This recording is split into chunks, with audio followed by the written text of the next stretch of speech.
দেশ ও বিদেশের বন্ধুরা যারা দেখছেন দৈনিক ঝিনাইদহের সকালের কর্তৃক আয়োজিত চলুন ঘুরে আসি ঝিনাইদহের দর্শনীয় স্থান।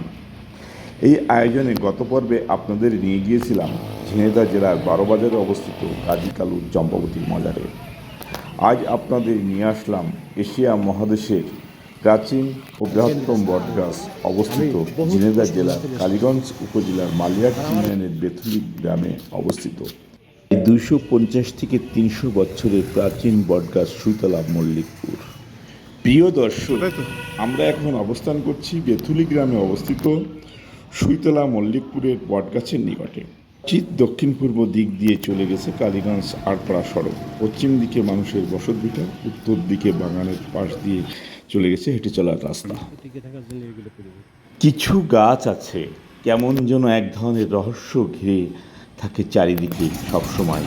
নাম শুনলেই কেমন ভুতুড়ে অনুভূত হয়, তেমনই একটি গাছের নাম হলো বটগাছ।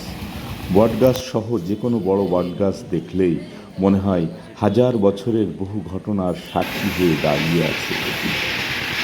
এই বটগাছের সীমানায় প্রবেশের গেট। এখন আমরা এই প্রবেশের গেট দিয়ে ভিতরে প্রবেশ করব।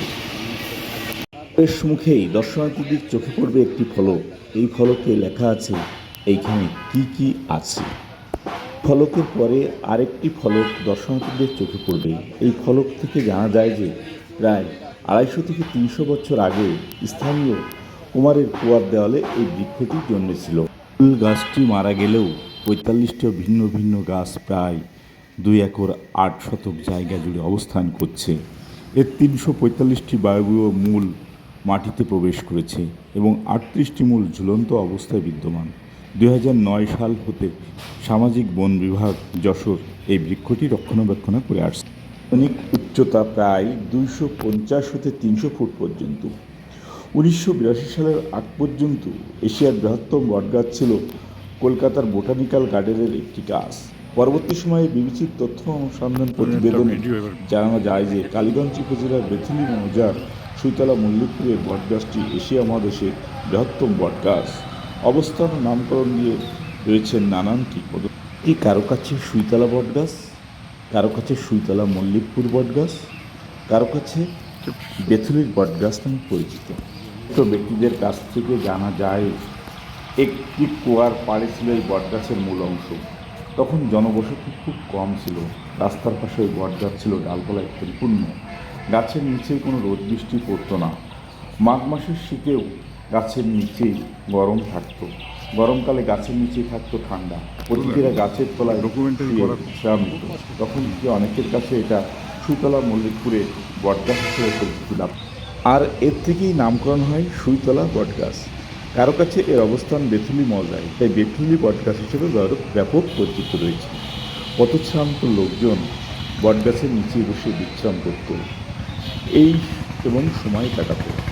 এই নামকরণ হয় সুইতলা বটগাছ। কারো কাছে এর অবস্থান বেথুলি মৌজায়, তাই বেথুলি বটগাছ হিসেবে পরিচিতি রয়েছে। পথশ্রান্ত লোকজন বটগাছের নিচে বসে বিশ্রাম করত এবং সময় কাটাত। এজন্য মল্লিকপুরে কতিপয় ব্যক্তি বটগাছের পাশে দোকান করে ব্যবসা বাণিজ্য শুরু করে। মল্লিকপুরের ব্যবসায়ীদের ব্যবসা কেন্দ্রের নামেই মল্লিকপুরের বটগাছ হিসেবে পরিচিতি লাভ করে। প্রতিদিন এখানে দেশ ও দেশের বাহির থেকে দর্শনার্থীদের সমাগম ঘটে। আমাদের দেখা হয় কয়েকজন দর্শনার্থীর সাথে, জানা যাক তারা কি বলে। আপনারা যশোর থেকে এসেছেন? এর আগে কি এসেছেন এখানে? আগে কলেজ লাইফে এসেছেন। আচ্ছা, এটা কি শুনে এসেছেন যে কেমন কি ব্যাপার বলেন তো দেখি। কি শতবর্ষী বটগাছ, ঐতিহ্যবাহী একটা জায়গা। আচ্ছা, এর জন্য আপনারা কি করেন? আমি ব্যবসা করি। আপনি? আমি চাকরি করি। আচ্ছা, কেমন লাগছে আপনাদের এই জায়গাটা? ভালো, ন্যাচারাল জায়গা, সবসময় ঐতিহ্যবাহী জায়গা। আচ্ছা, কি আরো কি হলে ভালো হয় বলে আপনি মনে করেন? আর একটু সাজানো গোছানো, বৃষ্টিতে পানি জমে গেছে, পানি নিষ্কাশনের ভালো ব্যবস্থা থাকবে, আর একটু বসার ভালো জায়গা থাকবে। আমরা যেভাবে শুনে এসেছিলাম এখানে এসে হতাশ আর কি। মানে এখানে আরেকটু ডেভেলপ, পর্যটকরা এসে যেন স্বাচ্ছন্দ্যে দেখতে পারবে, মানে সেরকম ব্যবস্থা থাকলে ভালো হতো। এখানে বন বিভাগের একজন দায়িত্বপ্রাপ্ত ব্যক্তি আছে, তার নিকট থেকে যা জানা গেল। আপনার নামটা কি? আমার নাম আব্দুল খালেক। আচ্ছা, আমি দীর্ঘ যাবৎ এখানে আসি, এখানে দেখাশোনা কাজ করি। বা এখানে বাগান যখন কেটে পরিষ্কার করতাম, আমি যখন ঢুকেছি সেখানে 50টা মতন গাছ নেই, শুধু মোটাগুলো দেখেছি। এই মোটাগুলো পচে যাওয়ার পরিবর্তে আমার ভিতর থেকে একটা কল্পনা আসলো যে তা তো ইতিহাসের জায়গা, এইখান থেকে চলেই যাচ্ছে, তাহলে পরিকল্পিতভাবে আমি চেষ্টা করি যে ইতিহাস রাখা যায় কিনা। আচ্ছা, এই বট গাছের বয়স কত হবে? এই বট গাছের বয়স 400 উপরে হবে এখন। আচ্ছা, আপনি কিভাবে জানেন এটা? এটা জানি, এখানে আমাদের এখানে ঋষিমণি পাশু কাকা ছিলেন, অনেক বয়স্ক লোক। তো আসার পরে উনি লাঠি ভর দিয়ে কি আমি এখানে দাঁড়াইছিলাম, এই দ্বীপ দেখে আমি এখানে দাঁড়াইছিলাম, আমি কুয়োর মধ্যে দাঁড়াই রয়েছি। তো উনি বললে যে দাদা কাকা তুমি কোনে দাঁড়াই রয়েছো? তাহলে এইটে কী জায়গা কোন তো আমি তো বুঝতে পারছি না। তাহলে এইটা হচ্ছে সেই মেন কুয়ো, এই কুয়োর ভিতর থেকে এই গাছটা হয়ে আস্তে আস্তে বৃক্ষরোপণ নেয়। এখানে কুমারের বাড়ি ছিল, পাল মশাই। তো ওনার এই গাছটা আস্তে আস্তে ধাওয়া করে মানুষের খেতে চলে যায়। যার পরে কুমারের বলে কি যে কুমার তোমার গাছের এই ডালগুলি কেটে দাও। তা বলিল যে আমি ক্ষমা চাচ্ছি, আমি পারি, আপনারা চেষ্টা করেন। তাই একজন চেষ্টা করার পরিপ্রেক্ষিতে তার দুটো সন্তান ছিল, মারা গেলেই কুমারের প্রতি পিসার আসে খুব। আসলেই কুমার এখান থেকে ভারতবর্ষে তিনি চলে আমার ওই কাকার কথা। হ্যাঁ, আমি আর মেন জায়গায় আর হচ্ছে গাছ নাই। গাছ নাই, আপনি যে জায়গায় দাঁড়িয়ে কথা বলছেন এই জায়গায় গাছটার জন্ম হয়েছিল।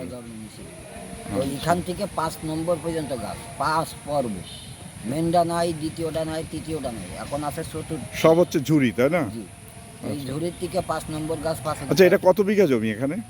এটি আছে আপনার পাশে আমরা যে জমি একর করা হয়েছে আমাদের বন অধিদপ্তর থেকে, তা থেকে দেখা গেল 17.5 বিঘে, একটু বোধহয় বেশি হতে পারে, 17.5 বিঘে। 17.5 বিঘা জমির উপরে।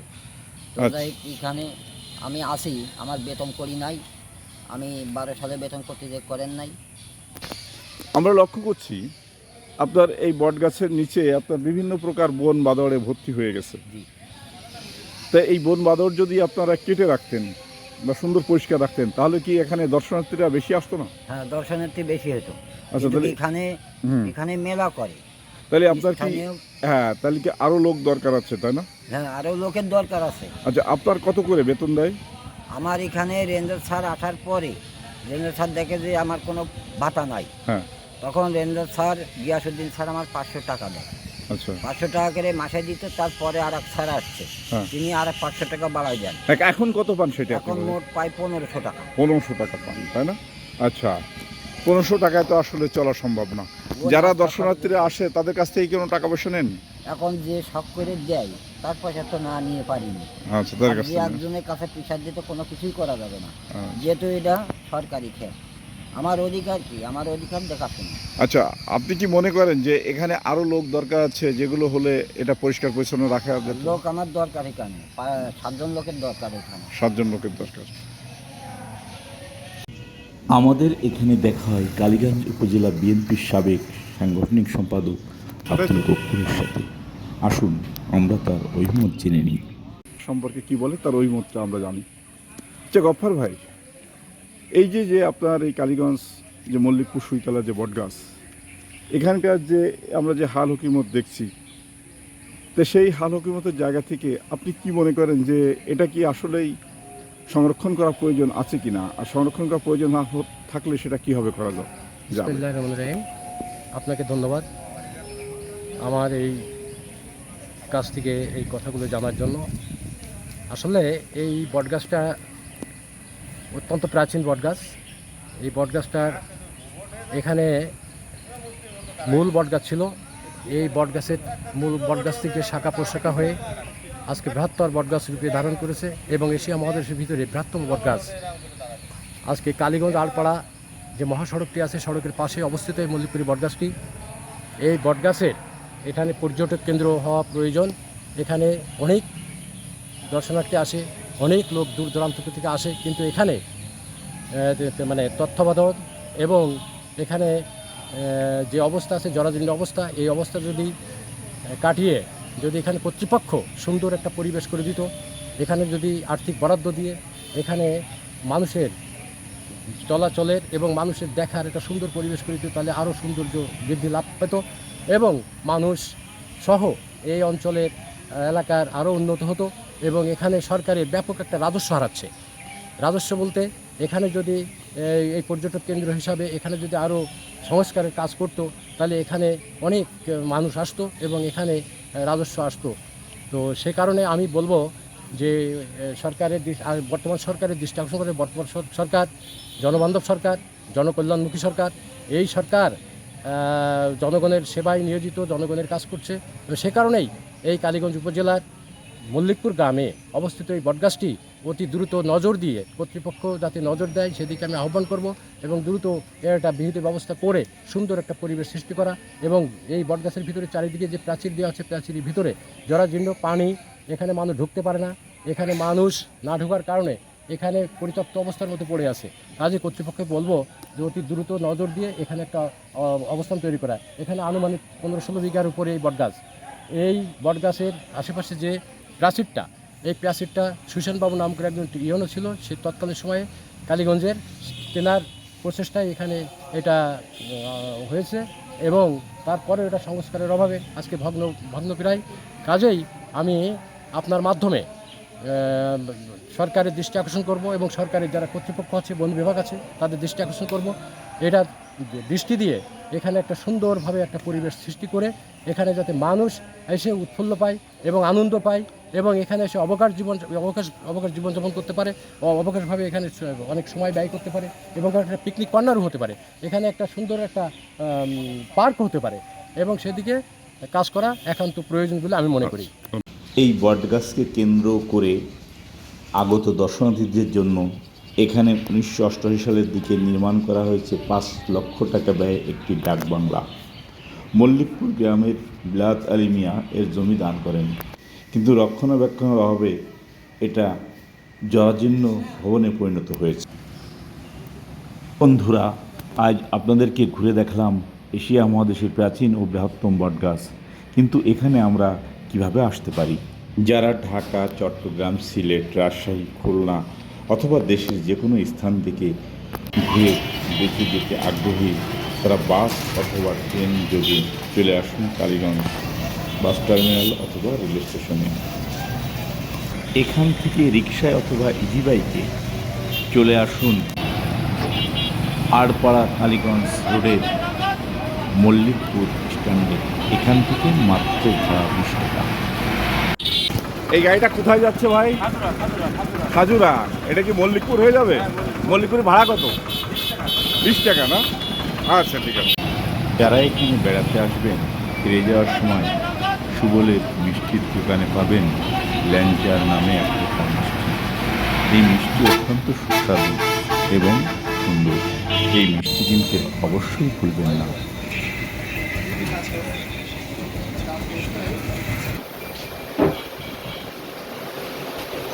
আপনাদের এই ল্যান্সার কি বিশেষ গুণ আছে একটু বলেন তো? খুব সফট, খুব নরম, আচ্ছা, হালকা মিষ্টি। এই কারণে মানুষ কত করে কেজি নেন এটা? কেজিতে না, পিস হিসাবে 11 পিস 140 টাকা। 11 পিস 140 টাকা। আচ্ছা, এটা আপনার বাবা করতো না আগে? বাবা করতেন। আচ্ছা, বলি না। আচ্ছা, এখন আপনি করেন না? আপনার নাম কি? আমার নাম শ্যামল। শ্যামল, ঠিক আছে। এই রাস্তাটি সরপিল। এই সরপিল রাস্তায় 60টি বাগের পরে আপনারা এসে নিয়ে পড়বেন মল্লিকপুরের বটতলায়। দেখতে পাচ্ছেন এই হলো মল্লিকপুরের জামতলা। এখান থেকেই বটবট। প্রিয় বন্ধুরা, কেমন লাগলো আমাদের এই আয়োজন? আমাদের এই আয়োজন যদি আপনাদের ভালো লেগে থাকে তাহলে লাইক, শেয়ার, কমেন্টস করে দৈনিক জেনে দেয় সকালের পাশে থাকুন। ধন্যবাদ আপনাদেরকে।